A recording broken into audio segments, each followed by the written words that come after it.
Hello, everyone, and welcome to season 5 of Co-Creation Station, the podcast where we talk about the law of attraction, the art of allowing spiritual magic, the mind-body-spirit connection, and how to best enjoy this mystical, miraculous, mysterious, crazy, sometimes confounding, but always incredible journey we call life. My name is Collin. I'm located in beautiful, sunny North Hollywood, California. My name is Stephanie Orlina. I am a transformational life coach and I love helping people. I'm in San Diego, California. And this is episode 1 of season 5. What? Woohoo! Um, I continue to be amazed that it's. I think like when we did season 1, it was so new that every episode to me was like a big like like, oh, we're recording the podcast Yeah, this week. yeah.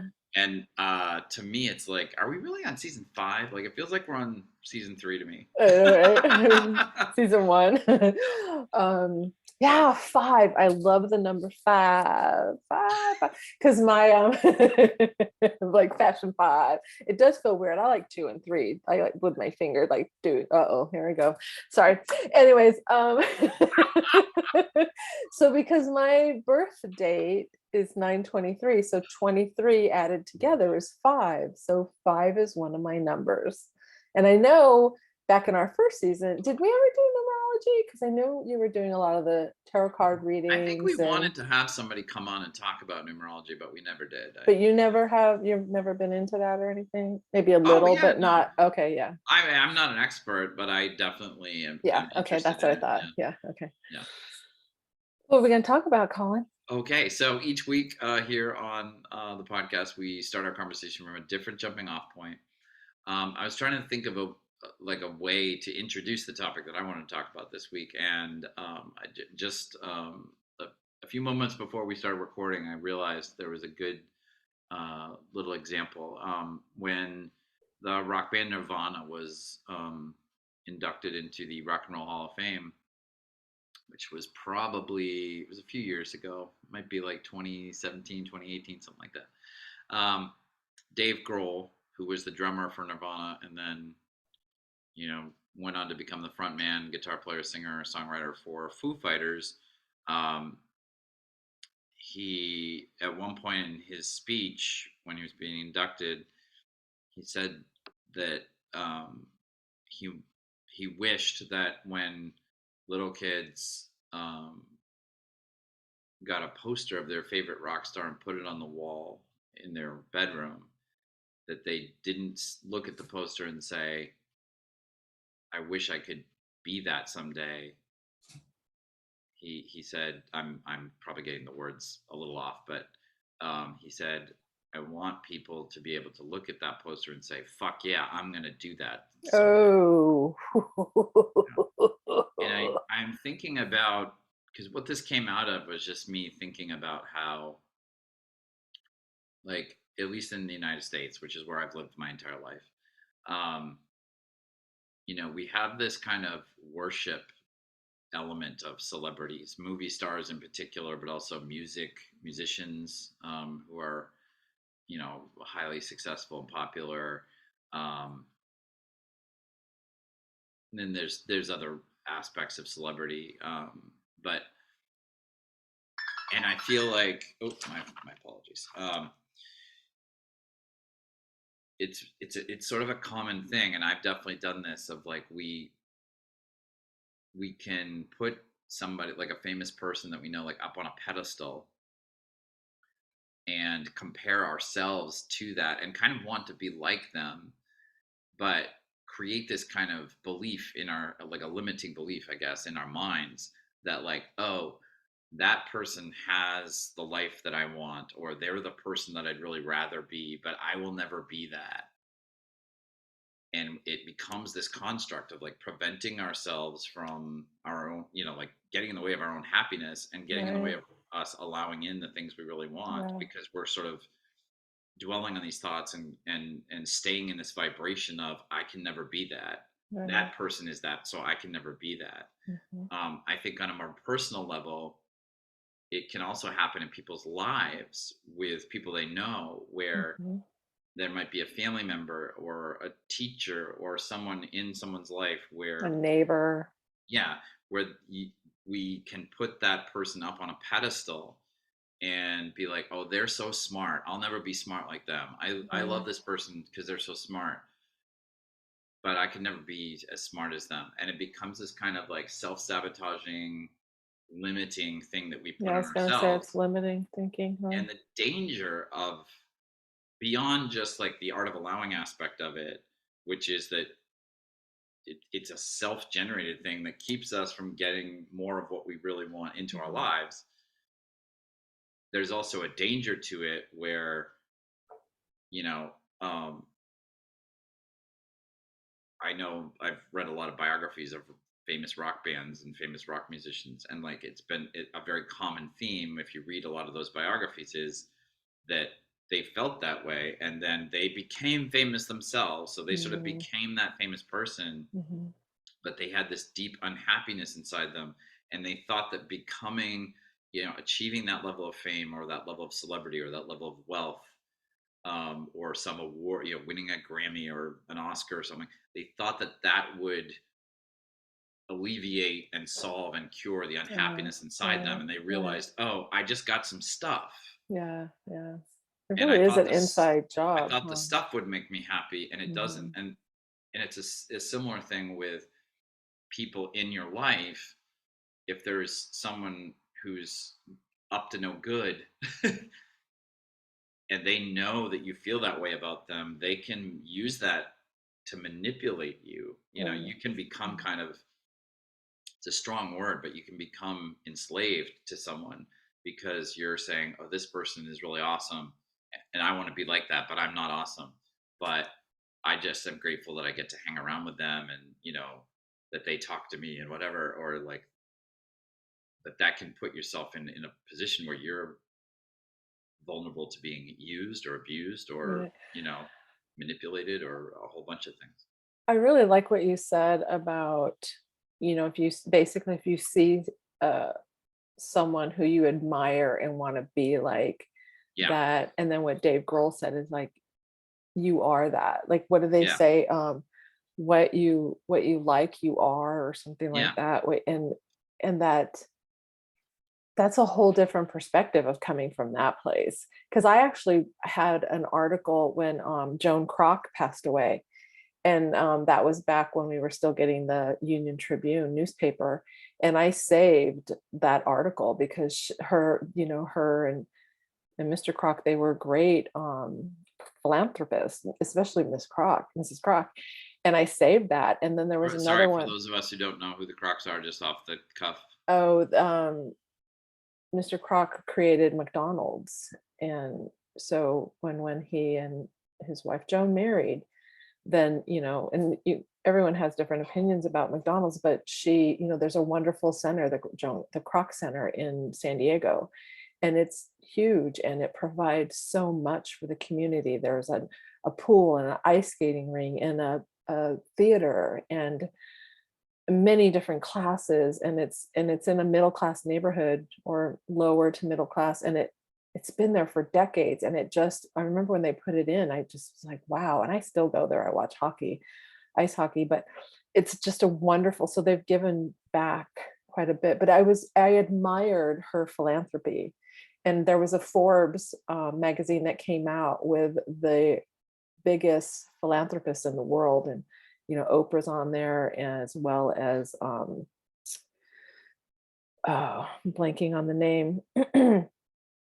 There's several, and I saved that magazine. I recently let all of that go because, as I said in our last episode in season 4, that I'm letting go of things that I no longer need. But I realized, like, okay, so I too, there's this part of me that's a philanthropist, and that I will Mm, be in my future mm, at some point, um, delve into that realm. And I always admired Oprah, and mhm. all that she has done. And you and I having this, me being a coach, it's my small way of being of service to others and uplifting them. Mhm. Um And I remember, oh gosh, I'm gonna get this down right here. Hang on.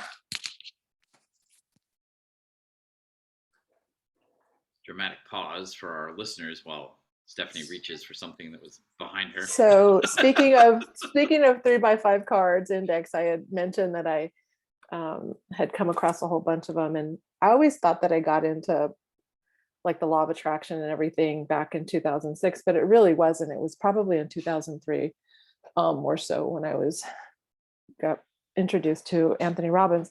So I'd written this card, and it was said, think about who you admire and what are their characteristics, and write them down. So it was in December 2nd of 2005. I wrote on the back, I am ... And then I wrote all of these. And I have to say, when I wrote them and I read them, I thought, okay, I'm about maybe 5 or 6 of these. And then I read them a few years ago, and I was like, holy crap, there's only maybe like 4 of these that I'm not. And I thought, wow, what a transformation in like 10 or so years in my thinking. So here we are. I am strong, courageous, spiritual, artistic, kind, loving, down to earth, environmentalist, philanthropist, happy, confident, passionate, healer, giving, caring, humorous, charismatic, intelligent, creative, intuitive, wealthy, patient, humble, committed, determined, personable, humanitarian, integrous, energetic, inspiring, and healthy. And that just kind of blew my mind a few years ago when I read it again. And I reflected back of when I wrote that and thinking like, there's like I tried 20 or so or more on here. And to think that, oh, I might be 5 or 6 of these. And then to read it, I don't know, it was probably 3 years ago. And then going like, oh, whoa, what a transformation. Like, I feel like I'm most, not all, but most. That's so often how the art of allowing, how I observed that it worked. I'm thinking in the film The Secret, I think John Asseroff tells that great story where he had a vision board on which he had his dream house. And he had the photo on a bulletin board that he used to look at every day. But then he moved, and so his family packed up all their stuff, including his office where that bulletin board was, and he just left the stuff on the bulletin board and like packed it up. It was in storage for I think a couple of years. They had some sort of thing going. They didn't just move immediately. So they move into the new house. They're unpacked. They get the stuff from the storage into the new house. They're unpacking the boxes, and he's with his son unpacking a box, and he pulls out the bulletin board, and the photo that he was looking at for a long time, that's the house that they were moving in. Like he was in the house that was in the photo. I remember that scene. That's a great scene in that. And I had a similar thing where I had written down a financial goal of how much money I wanted to make in a particular year. And I remember thinking, this wasn't that long ago, maybe about like 6, 7 years ago. And I remember thinking at the time, my initial thought, limiting thought was, yeah, right. Like it just felt like, to me, it was like $1 bajillion. Like it wasn't, but it's a much smaller number. But there was a certain limiting belief there that like that's impossible.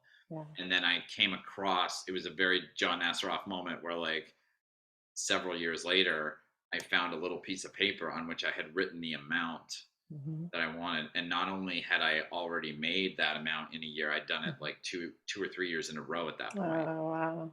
And then reading the note brought up for me like, wow, like I was practicing the art of allowing, but I still had some doubt, like when I first wrote it out, I was like, really? Yeah. And now it's my reality. And I think that a lot of times people want, and I mean, I'm guilty of this, but as well, it's easy to understand how you would be like this, but it's really important to get out of it, I think, which is we want this like very quick, like I do the thing and then I get the thing from it. Yeah.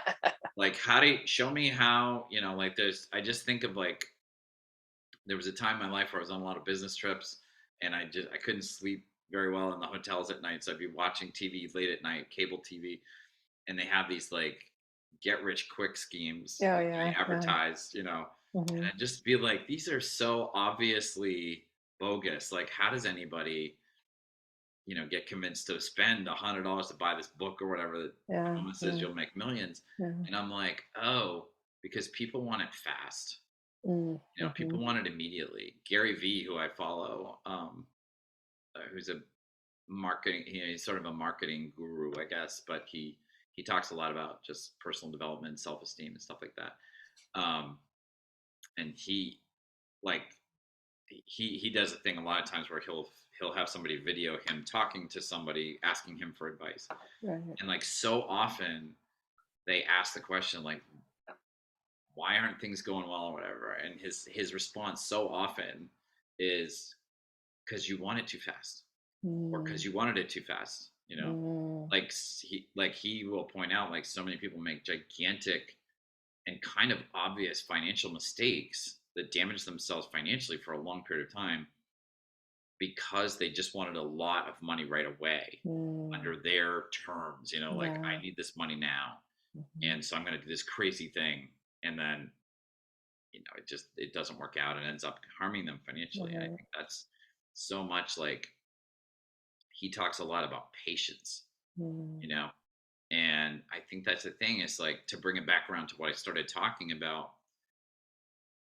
If as a musician myself, like if I'm looking at Dave Grohl, it can be either an inspiration if I'm willing to be patient and say that's what I'm going to be, but I'm going to let the universe kind of determine the timing and how it all yeah. happens.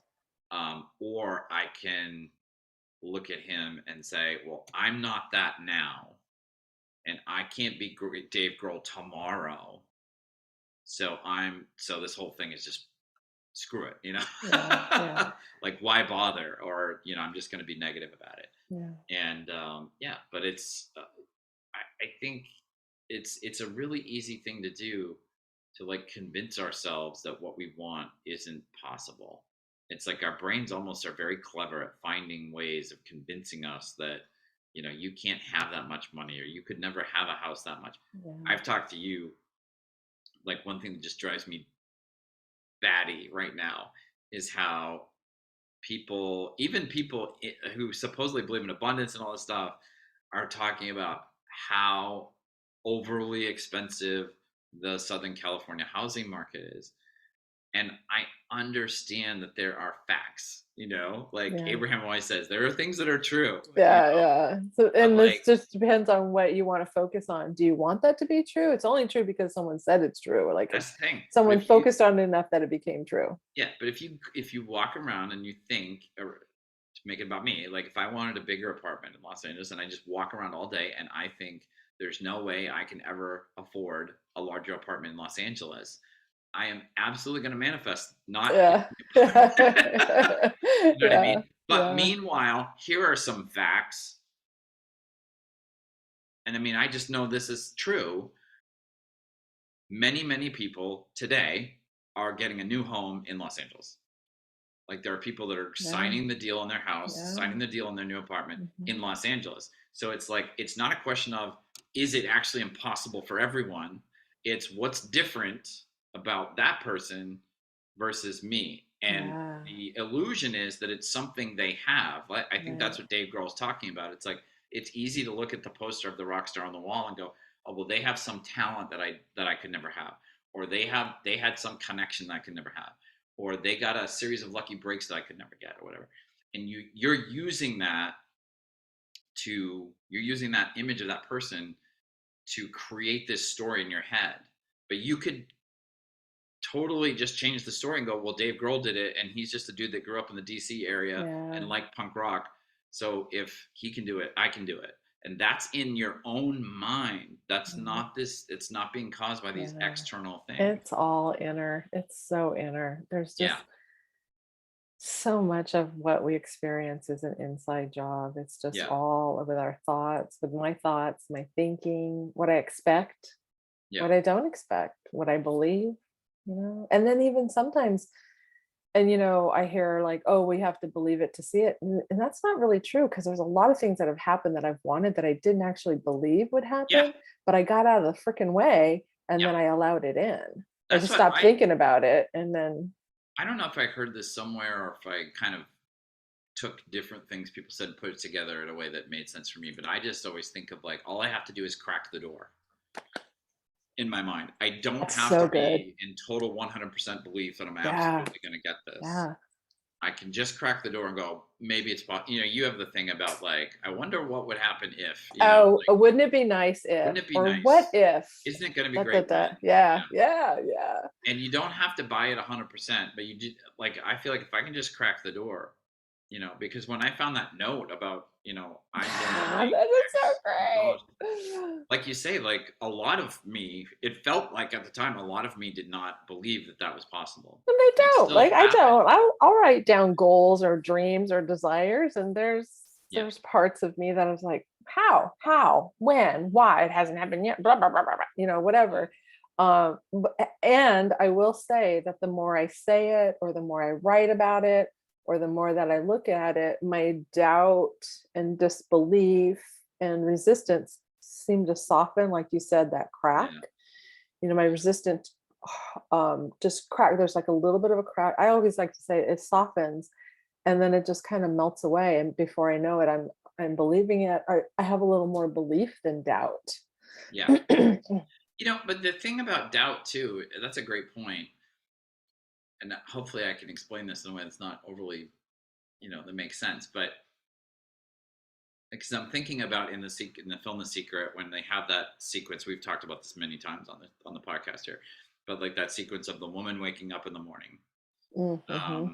you know, and she stubs her toe getting out of bed, and then she's out of toothpaste when she goes to brush her teeth. So these two bad things, you know, bad things happen in the morning, and they show you that given how she thinks about that, How she responds to she it, has the two different experience. days.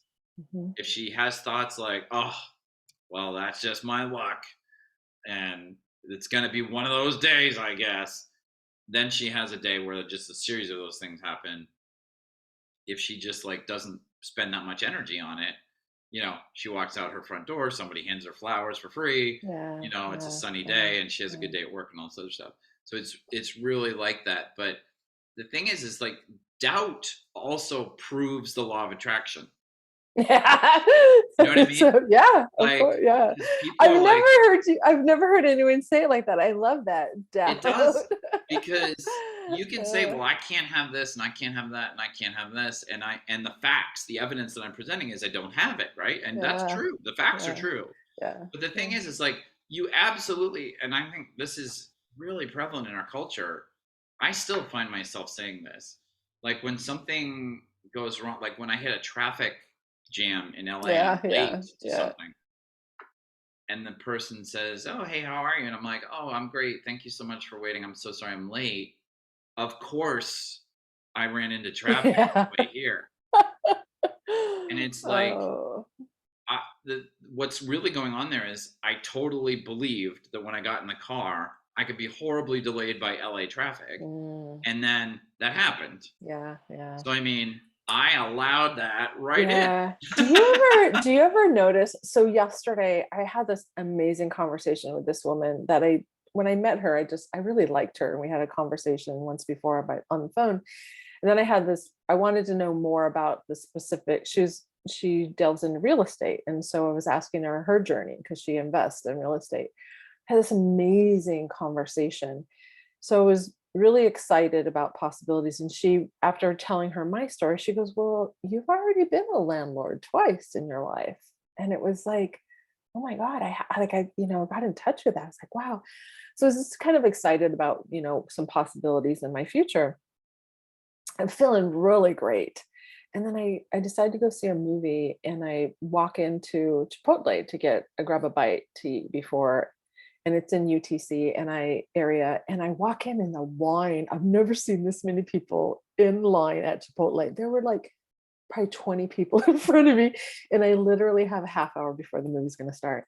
And so there's this younger man next to me, and I go, "Is it always this busy?" Because I walk into mine in my neighborhood, and there's like at most like maybe 8 people, but a lot of times I walk in, there's like two or three. He goes, "Yeah." And we start having this, like, he was very open to conversation, and we talked. I go, "How long is this going to take?" He goes, "Oh, it's usually like 12 minutes." I'm like, okay. It took 20 minutes, at least we talked the whole time. Mm, It was so awesome. He was so nice. He was engaging. He kept the conversation rolling. We just and so I got back, I walked back to my car and I thought, holy crap, I allowed in that conversation because I was so happy beforehand and mm, excited about this possible venture yeah. and just having this amazing conversation with this woman. And I was like, wow, like, so do you ever notice how you're feeling attracts things that you that like that feel good, that I you're was like, just because gonna I was say thinking of the green lights, like how when I've I've gotten green lights, I'll be yeah. like, "Oh, I'm such in a good mood," of course, you know? Well, I've had the yeah, and I've also had the reverse where I hit a red light and I have the thought of like, oh, nice. I'm in a hurry and I get the red light, and then like, guess what happens at the next intersection? But the other thing that's funny too is like when years ago I was, I the bank I use, they had like three when you walk in, they have like three tellers and three lines usually, Mhm. and it was almost like this brain teaser or puzzle or so because you're trying if you're in a hurry you're trying to gauge like you're looking at these total strangers in line and like how they're dressed or whatever like what's my quickest line and then I remember having the experience one day. I'm sure I had it multiple days, but I remember at least one day where I picked a line but I was in a terrible frame of mind, negative, negative, negative, Oh, yeah. and like the other two lines are like duh, duh, duh, duh, duh, and mine is like not moving at all. The man at the beginning of my line is like doing his taxes with the teller or something, and then I switched to the middle line, and then the line I just left like started moving like a Oh my freight god. train, and That this is middle one stopped, hilarious. and Oh then my but the third goodness. one was moving the fastest, so I moved to the third line because I was literally like only one other person, Yeah, and then that person, so switched to the third line, yeah. and then that person who was right in front of me was like had the most complicated Took forever. banking thing Oh on my earth, and it took god. forever. And again, Ugh. my thinking at the time, I think that was well before I understood, Yeah, watched The yeah. Secret or anything. It's Yeah, like yeah. it felt like, oh, I'm just getting punished for no reason by the universe. I had no Oh, concept ouch. that I had Oh, a vibration going that was like, yeah. The well, the go that whole it's an outside yeah, it's an matter, right? outside thing It's an happening to me that I have yeah. no control over. Yeah, Instead of like, "Oh, yeah, I'm doing this." yeah. Yeah, taking responsibility for my own vibration. We're out of time.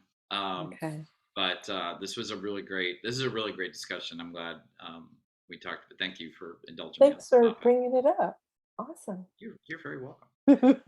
We hope you got something out of the conversation today.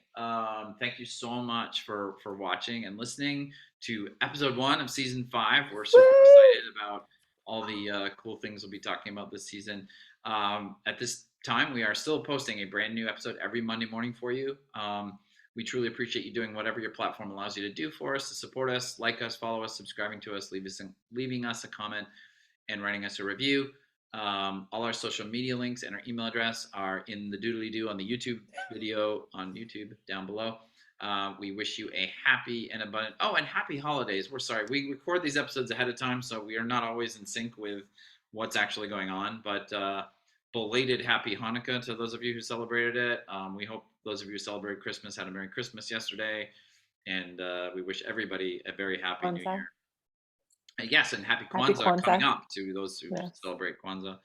Um, yeah, so happy holidays to you and have a wonderful week. And we're also super excited about the new year, 2023, coming up soon. So we'll see you next time on the next episode of Co Creation Station.